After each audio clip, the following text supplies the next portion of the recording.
हमारी बड़ी बड़ी स्पेस एजेंसीज मंगल पर जीवन को खोजने में लगे हैं। उन्हें अभी तक कोई बड़ी कामयाबी तो नहीं मिली, लेकिन हमारे पिछले 50 सालों में कई ऐसी खोजें हुई हैं जिन्हें वैज्ञानिक भी सही से एक्सप्लेन नहीं कर पाए और जो किसी तरह के जीवन के मौजूद होने का एक बहुत बड़ा सबूत हो सकती हैं।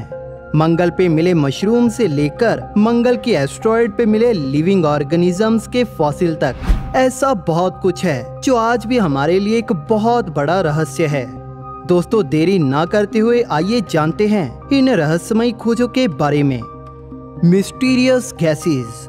1970 के दशक में नासा के वाइकिंग रोबोटिक लैंडर ने मंगल ग्रह पर कई एक्सपेरिमेंट्स किए थे, जिनमें मंगल ग्रह की सतह की जांच की गई ताकि यह पता चल सके कि वहां पर माइक्रो ऑर्गेनिजम्स हैं या नहीं। इन एक्सपेरिमेंट के दौरान मंगल की मिट्टी के छोटे छोटे सैंपल्स को केमिकली ट्रीट किया गया।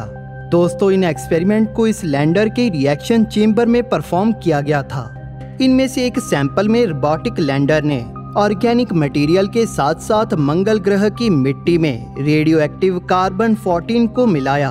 दोस्तों, इसके पीछे की वजह ये है कि अगर उस सैंपल में कोई विकसित होता हुआ जीवन है या माइक्रोब्स हैं, तो वो ऑर्गेनिक मटेरियल को सोख लेंगे और पीछे बचा हुआ कार्बन 14 धीरे धीरे हवा में गायब हो जाएगा।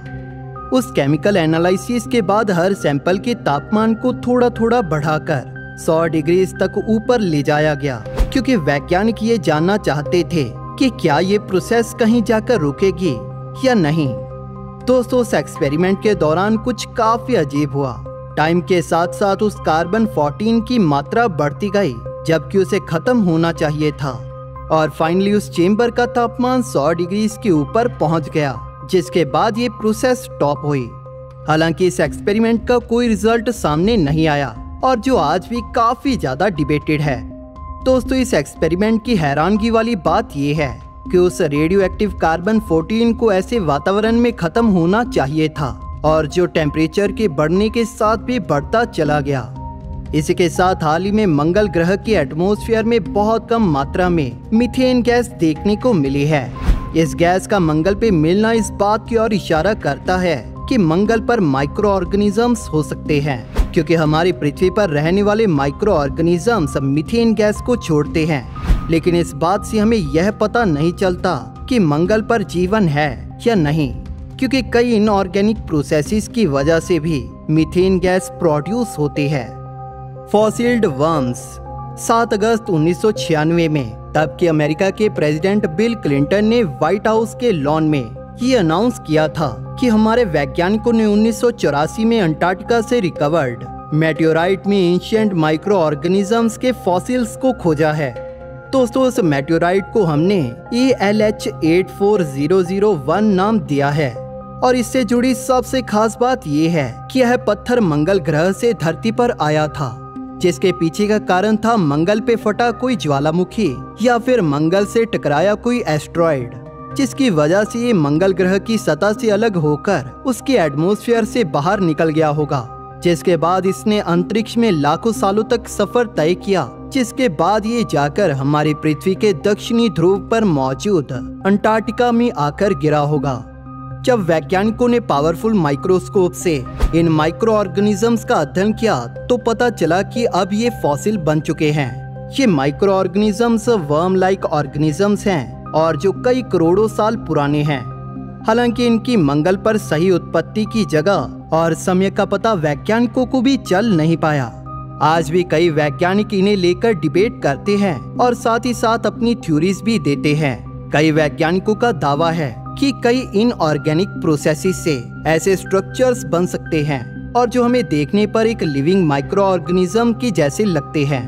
और उनका कहना है कि इसका मतलब ये है कि अगर कोई चीज जीवित या जीवो जैसी दिखती भी है तो जरूरी नहीं कि वो जीवन का संकेत हो। Mushrooms on Mars. हाल ही की एक स्टडी के अनुसार वैज्ञानिकों को मंगल ग्रह की सतह पे मशरूम जैसी लाइफ फॉर्म्स के मौजूद होने के एविडेंस मिले हैं। दोस्तों, इन खास फीचर्स को पहली बार अमेरिकन स्पेस एजेंसी नासा के मार्स एक्सप्लोरेशन रोवर अपॉर्चुनिटी ने अपनी कैमरा से 2004 में अपनी लैंडिंग के कुछ समय बाद ही देखा था। जी हाँ दोस्तों, ये तस्वीरें आज की नहीं बल्कि 2004 की हैं। लेकिन हाल ही में हुई एक स्टडी में इस बात का खुलासा हुआ कि यह मशरूम जैसे दिखने वाले फीचर्स असल में हेमेटाइट कॉन्क्रीशंस हैं।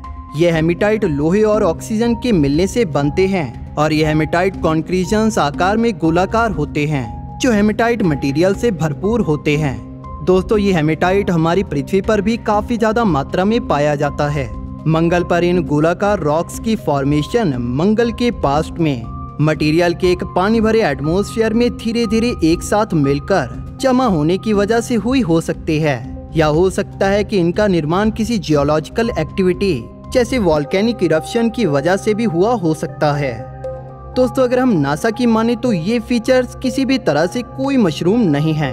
दोस्तों, जिस जगह पर साल 2004 में अपॉर्चुनिटी रोवर ने लैंड किया था, वहाँ पर चारों तरफ ये काफी ज्यादा मात्रा में मौजूद थे। जब वैज्ञानिकों ने रोवर्स की मदद से मंगल ग्रह की सतह की खुदाई की तो भी उन्हें उसमें ये गोलाकार फीचर्स देखने को मिले थे।